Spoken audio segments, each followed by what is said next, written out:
I'm gonna tell you about a birthday that I had. And, on this birthday I woke up and my girlfriend at the time came to me and she said, "Hey, surprise, happy birthday." And she gave me a little gift and I opened the gift and in there was a note. And she wrote me this great letter and it starts with happy birthday and a lot of really positive. And then about halfway through it says, "I'm sorry," period. And the phrase that came after hit me like a Mack truck it was such great power that to this day, I really have, a little bit of a hard time telling the story because it's just such an intense moment. It says, I'm sorry, I'm breaking up with you. And the only thing I could think was why? Why? Why is this happening to me? Why is life so unfair? Is this person cruel? Is this person evil? Am I evil? Am I a bad person? And I had a really hard time wrapping my head around it. So I spent that birthday actually helping my ex-girlfriend move out of the apartment that we shared. And then when we were done, it was about 11 p.m. and getting ready to go home. This guy walks in and she says, "Hey, meet my new boyfriend. I've been kind of dating him on and off for about 3 months while dating you as well." And I just remember this moment walking down the street on my birthday in the rain coming down and tears. A grown man's not really supposed to cry, but some things do hit you a bit harder than others, I guess. And I just remember watching the clock tick down, 11:47, 11:48, 11:49. I knew 10 minutes later my birthday would be over. I'm gonna come home, I'm gonna have no furniture, I'm gonna not be able to pay rent next month. And I just went into a really dark place.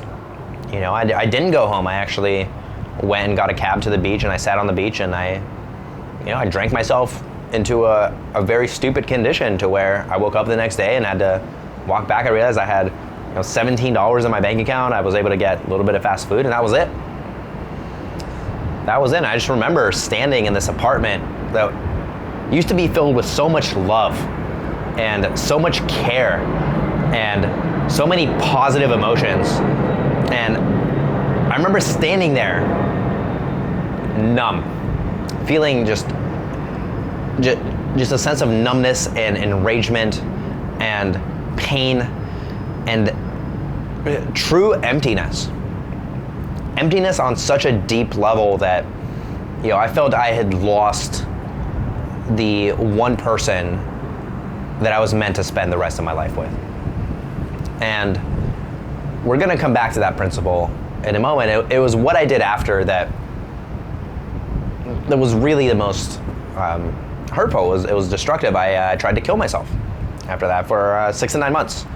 I would continuously try to kill myself to make the pain and the unfairness and everything end while trying to juggle school and work and just trying to stay above water emotionally the best that I could as a man, and realized that there was really no outlet for letting that out. There was nobody to really talk to who really understood. I found myself completely alone with very little money, and you could dig deep into that, but through that journey, as I was crawling through this mud of my own psyche, I started to uncover things. And there was a very pivotal moment where I woke up in my bathtub, and my bathtub was filled to the brim, and I was laying in my bathtub, and I had a Beretta 9mm. For those of you that are not familiar, that's a handgun loaded with a round in the chamber laying on the table next to me.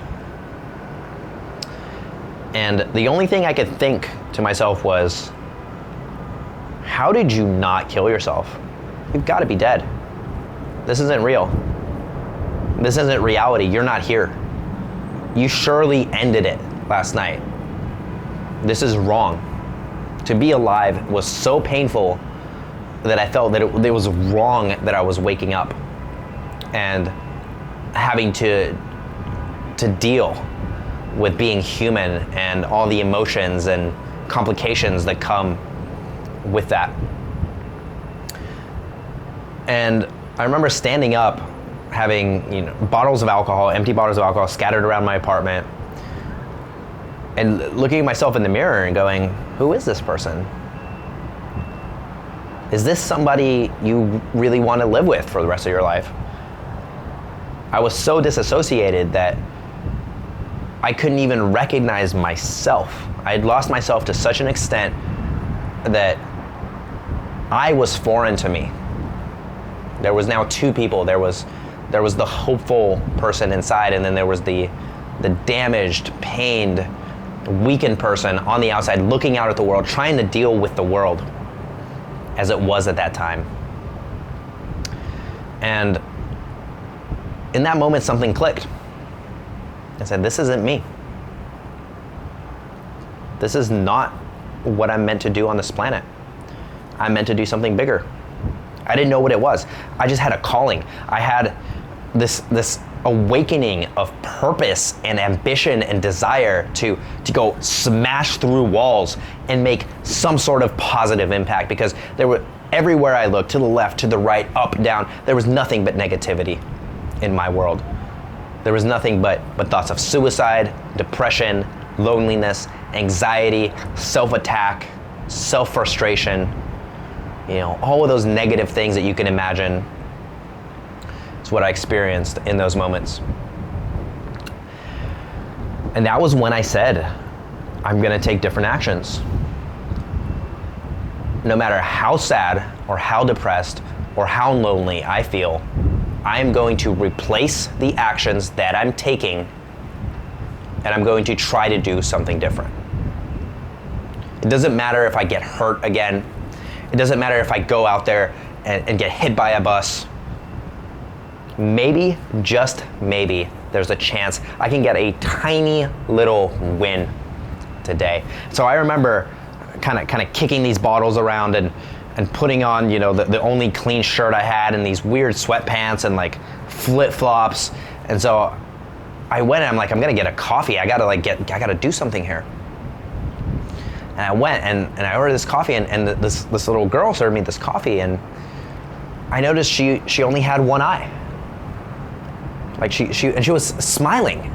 She was handing me this coffee, smiling with a patch over her eye, and I said, "Did you hurt her eye?" She said, "No. When I was in the fetal state, one of my eyes just never opened, and so my whole life I've just been living with one eye." And that hit me so hard. I honestly felt like I felt so stupid for having everything, for having every capacity to make a difference in the world, for having every sense of power to make a difference in my own life, and sitting there in depression, in anxiety, going over all of the things that are wrong with my life. So that little girl changed everything for me. I remember I walked home with my coffee. I cleaned up my apartment. I cleaned up my dress. I started working twice as hard, 3 times as hard, 4, 5, 10 times as hard as anybody else around me. I started dialing in to the paradigm of power and to the paradigm of success and what that actually means. Not the superficial success of getting a Lamborghini or flying on a private jet. Those things are great. There's nothing wrong with that. But trying to figure out, what does it mean to be successful as a man? What does it mean to stand for something? To not be a pushover? And every step I took brought me closer and closer and closer to a very, very powerful realization. And that realization was that person I felt that I lost, that person that would be with me my entire life, that person was always there. But I wasn't just ignoring that person, I was neglecting that person, because that person was me. And the more that I started to move in the right direction, the more I could feel that sense of belonging, of power, of courage, of strength, of determination, of perseverance, shining through every pore of my body outwards into the world. impacting others, trying to share just a glimmer of that power that that little girl gave me that day. Just a drop of what she gave me. And I think it will take me the rest of my life to repay that great debt that she imparted on me with a single smile without even being aware of it. And she didn't even know that she did it. It just hit me in such a powerful way. And so that first lesson of that person that you're seeking, that success that you're seeking externally, that person's inside of you. And I know that sounds cliche because every self-development video, it's like, look inside yourself to find the strength. It's always there. Well, that's great, man. But what if I'm going through some shit? What if I'm going through some darkness? What if you're going through some darkness right now, watching this video, and there's not a single person that's there to help you? What if this video is all that you have right now in this moment? It's you and me here together in Miami. And in a way, there's nobody else. In a way, you are all that matters, because the future does not lie with me. The future lies with you. See, the first thing I realized was that that parallel of power was always with me, but the second thing I realized was that it's not all about me. See, we wake up, we look in the mirror, we brush our teeth, we go to work. Everything's self-centered. Everything's about us. What did I do today? What did you do today? What about what happened on the planet? How does the planet feel? How do the little kids down there that can't afford a good meal feel? And why don't we care more? Have we become so self-centered, so self-absorbed, so success-driven that we've actually learned to ignore the core human element of what makes us real? Think about that. It's powerful because the way that you treat yourself is the way that you treat others, right? It's a common phrase. But what about the way that you treat others is the way you treat yourself? How well do you treat the people in your life? When was the last time you did something for somebody without asking for anything in return, without an agenda, without a marketing plan, without a fucking blueprint, without the necessity to run a fucking retargeting ad? When was the last time you did that? Because I'll tell you right now, if there was a tiger coming for us and it was just you and me, we'd have to fight it together and there wouldn't be an agenda. We'd have to do whatever it took. So number one, remember that person, that thing that you're seeking, it might be another person to be a companion for you. It might be a sense of fulfillment and accomplishment and gratification externally. Understand that's always inside of you. You need to start tapping into that yourself immediately now, because the only person that's gonna be there with you for the rest of your life is you. But number two, remember, it's not all about you. Be humble. Share. Don't be so afraid to give. And I mean that not just with something simple like money or cash or, grabbing a coffee for someone. The biggest weakness that we have is we have become afraid to give emotionally. We are in a state of fear that if we start to give emotionally and energetically, that we are going to get sucked. Like a battery, we're gonna become depleted with time, and then eventually, when we die, we will have nothing left. But I found it to be exactly the opposite. The more that you give, the more that life gives you back. The more you create, the more that you output, the more inputs you're gonna get from life, because it wants to reward you. The universe is expansive. It wants to reward you for creation. It wants to reward you for production. It wants to reward you for making an impact and interfacing with everything out there in the world. Because if you're just gonna go home and sit in your little bubble and shut down and not talk to anybody, the universe isn't built for that. The universe is built with a purpose. And that purpose is for you to achieve your dream. It's for you to tap into that little hidden corner of your mind that you've knocked over into oblivion. That's what the universe is there for. And so, on that journey that I went through, I learned to tap in to that sense of coming into your own power and not needing somebody else there, not needing anybody else there, not needing a Lamborghini or some sort of giant house. And that's something that I want to impart in this video for you here. Because as long as you're grasping outside on external objects to try and fulfill your internal gratification, you're never gonna get there, man. There's never gonna be a yacht that's big enough, or a jet that's fast enough, or a car that's cool enough, or a girl that's hot enough, or an outfit that looks exactly the way you wanna look. That's not where the happiness comes from. And two is, I'm gonna teach you how to give. And what that's gonna do for you is create such a massive impact in your life. And I'm talking real, measurable impact. You know how I mentioned when was the last time you gave without an agenda? Well, as soon as you do it the first time, truly without an agenda, you're gonna get 10x back. And that could be financial. You might be able to actually 10x your business just by mastering this one concept of giving. And then from there, what we're gonna do is we're gonna help you develop life principles for sustainability so that you can live that dream, you can manifest that dream. Whether that's marketing principles, sales principles, technological concepts, we're gonna be throwing it all at you so that you have that toolbox that you need. Because I never had the tools.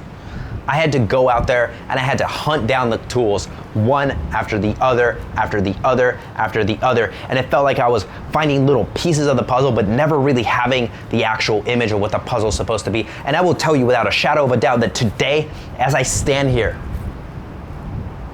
I have that picture now. And so I am extremely excited and extremely humbled and grateful that I get to share that with you today. Without further ado, this is Mikhail with Hustle System, where art meets commerce. Like the video, leave a comment below. Did you like it? Did you not like it? Is there a specific topic you'd like me to cover in the next video? And as always, subscribe so you can get a notification when I upload more. Let's win together. And I will see you in the next one.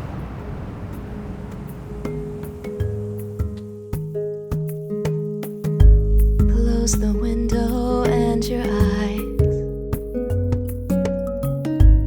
disappear into the blue. Wrap your fingers around the great escape. Drinking moonshine on the moon.